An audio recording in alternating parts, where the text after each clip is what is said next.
जिठानी देवरानी का bill. Joint family बाहर से दिखने में जितनी सुखी और संपन्न सी लगती है ना, अंदर क्या क्या चलता है पता है? देवरानी रानी और जिठानी है सौम्या। ये क्या है? दीदी सारा दिन टेप रिकॉर्ड चलाती है, कितना बिल आता है ये तो देखती ही नहीं। अरे वो भाभी की शुरू की आदत है, उन्हें डर लगता है अगर रेडियो या टेप ना चल रहा हो तो। अब डरे चाहे मरे, मैं तो दोनों फ्लोर के बिजली के मीटर अलग कर रही हूँ। बड़ा हो गया भाई दूसरों के बिल देना। अरे ये क्या बोल रही हो? अच्छा थोड़ी ना लगता है कि एक घर में 2-2 मीटर हो? अच्छा कैसे नहीं लगता? भैया की कमाई कम है लेकिन भाभी की शौक कहीं कम नहीं है। पढ़ी लिखी है, चाहे तो नौकरी कर सकती है, लेकिन नहीं जी। भाभी करती थी नौकरी, लेकिन शादी के बाद घर देखने के लिए छोड़ना पड़ा। शादी के बाद की जिम्मेदारी होती है ना। हाँ तो हमें तो जैसे जिम्मेदारी है ही नहीं। जिम्मेदारी तो सारी तुम्हारी भाभी की है, हैं? मैं नहीं कर रही हूँ क्या नौकरी? सारा दिन खटो तब 2 पैसे आते, लेकिन तुम्हारी भाभी, उनका तो टेप ऑन ही रहता है। अब तो घर का मीटर मैं अलग करके ही रहूंगी। महेश कुछ नहीं कहता। तभी रानी की दोनों बेटियां रानी के पास आती है। क्या किया तुम दोनों ने? सारा दिन मुझे तो वक्त ही नहीं मिलता इन लोगों की पढ़ाई देखने का। लाओ जरा अपना स्कूल बैग। तो फिर मैं बाहर के रूम में लेट रहा हूँ, तुम देख लो दोनों की पढ़ाई। महेश बाहर के कमरे में एसी, पंखा, लाइट जलाकर लेट जाता है। अंदर रानी दोनों बेटियों को पढ़ा लिखा कर थक कर सो जाती है। अगली सुबह, रानी, ओ रानी कहाँ हो? क्या हो गया भाई, सब ठीक है ना? हाँ भाभी सब ठीक है। क्या हुआ आप सुबह सुबह? अरे वो मिशी और निशी स्कूल क्यों नहीं जा रही है? मैं रोहित को स्कूल बस में छोड़ने गई थी तो दोनों दिखे नहीं। सब ठीक तो है ना? महेश भी बाहर सो रहा है। अभी मैंने एसी बंद किया, रात भर लाइट भी जलती रही तो सोचा पूछ लूँ। रानी भले ही पीठ पीछे जेठानी के बारे में कुछ भी कहे, लेकिन सामने तो बहुत रिस्पेक्ट करती थी। नहीं नहीं भाभी, वो दोनों की पढ़ाई देख रही थी। कल सारा दिन की थकी थी तो नींद ही नहीं खुली। देर रात भी हो गई सोते सोते। ओहो, तो ये बात थी। जल्दी से तुम एक को तैयार करो, दूसरी को मैं करती हूँ। ये ऑफिस के लिए निकल रहे हैं तो दोनों को स्कूल भी छोड़ देंगे। पर दीदी दोनों का नाश्ता। अरे वो मैंने बना रखा है ना, मैं दोबारा बना लूँगी। तुम बस जल्दी से तैयार कर दो। रानी जल्दी से एक बच्ची को तैयार करती है और सौम्या दूसरी को तैयार करती है। दोनों का नाश्ता देकर, टिफ़िन लगाकर दोनों बच्चों को पति के साथ स्कूल भेज देती है। तुम दोनों का खाना मैं बना रही हूँ, जाओ जल्दी से तैयार हो जाओ। पर दीदी ना मैंने सफाई की है ना ही खाने में आपकी मदद।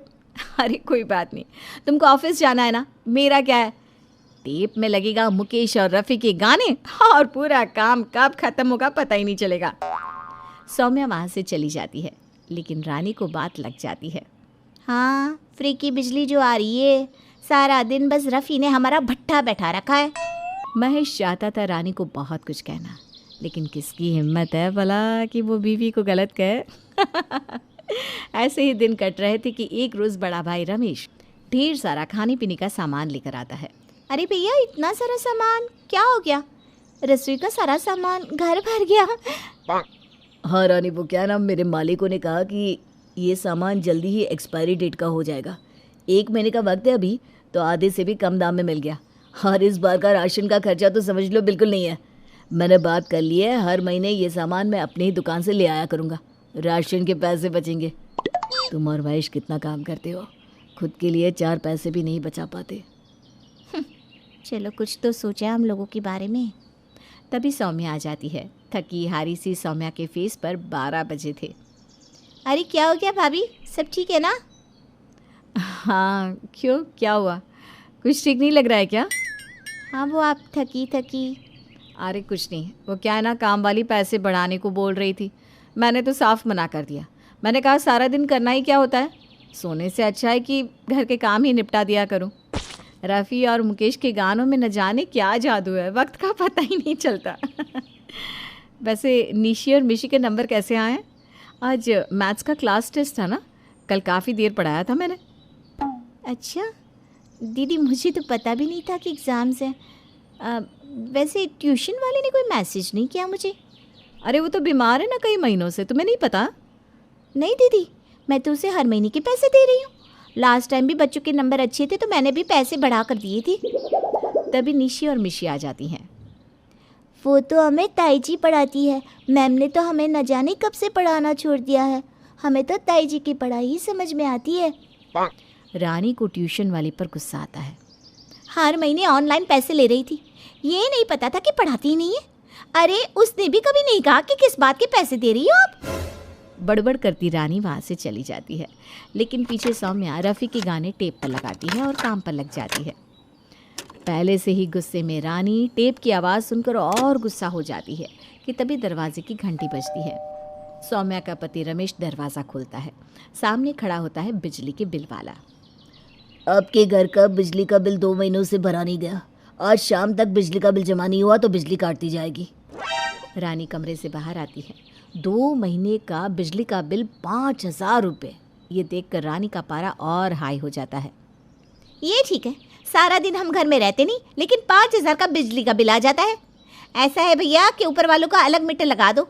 हम लोगों ने ठेका नहीं ले रखा है पैसे बर्बाद करने का। सारा दिन टेप चलता रहता है, बिजली का बिल तो आएगा ही ना। बड़े आए। रानी, अगर मेरे टेप से समस्या है तो मैं अलग हो जाती हूँ। तुम तो बहुत ही कड़वा बोल रही हो। तो हो जाओ ना दीदी अलग, यही ठीक रहेगा। अब क्या था, रानी की कंजूसी के कारण दोनों अलग हो जाती हैं। अगली सुबह, रानी बच्चों की बस जा रही है, जल्दी करो। अरे नहीं कर सकती, जाने दो बस को, तुम छोड़ाना। मेरा ऑफिस कहाँ है, स्कूल कहाँ है, दोनों रास्ते बिल्कुल ऑपोजिट है यार। नहीं यार प्लीज़। लेकिन रानी क्या करती, अकेली को काम करने की आदत नहीं थी। अब आए दिन बच्चों की स्कूल बस छूट जाती और महेश को बच्चों को छोड़ने स्कूल जाना पड़ता और रोज़ ऑफिस में देर से आने के कारण हाफ डे लग जाता। कुछ दिन जैसे तैसे चल रहे थे कि एक दिन महेश का फ़ोन रानी को उसके ऑफिस में जाता है। रानी, बच्चों के स्कूल से फ़ोन आया, हम लोगों को बुलाया है। क्यों, क्या हो गया? अरे मुझे कैसे पता, वो तो जाकर ही पता चलेगा ना। दोनों स्कूल जाते हैं जहाँ टीचर कहती हैं, क्या बात है, आपकी बेटियां तो पढ़ने में ठीक हो रही थी, फिर से वो लोग गंदा और गलत होमवर्क करके लिए आ रही हैं। मैंने उन दोनों की बात करने के लिए ही आप लोगों को बुलाया था। रानी हैरान रह जाती है कि शहर की सबसे महंगी ट्यूशन के बाद भी बच्चों को क्या हो रहा है। दोनों शाम को बच्चों को लेकर घर आते हैं तो पूरा घर फैला पड़ा था। क्या है रानी, तुम जानती हो ना मुझे फैले घर से नफरत है। मैं साफ कह रहा हूँ, घर साफ रखो, भले मुझे खाना ना दिया करो। वैसे भी आज बाहर से ही खाना होगा, ना घर में दाल है ना चावल, ऊपर से हिम्मत भी नहीं है मेरे घर में कुछ बनाने की। तभी निशी मिशी को कहती है, मिशी, लगता है ताई ने कढ़ी बनाई है, मेरी फेवरेट। चलना हम ताई के पास चलें। कोई ज़रूरत नहीं है, बड़ी आई कढ़ी वाली, बाहर खाना खाने चलते हैं। अब तो आए दिन परिवार बाहर का ही खाना खाया करता। बच्चियां और महेश बाहर का खाना खा खा कर बीमार हो जाते हैं। हाय रे, पूरा घर बीमार पड़ा है, ऐसे में मैं कैसे ऑफिस जाऊंगी? मैंने तो अपने ही पैर में कुल्हाड़ी मार ली, कितने अच्छे से घर चल रहा था। तो क्या रानी को कुछ एहसास होगा कि उससे कितनी बड़ी गलती हुई है, और वो गलती क्या है आपको पता है? अगर हाँ तो कमेंट में लिखकर ज़रूर बताइएगा। बाकी रानी के साथ आगे क्या क्या होगा जानने के लिए देखिए देवरानी जेठानी का बिल पार्ट 2।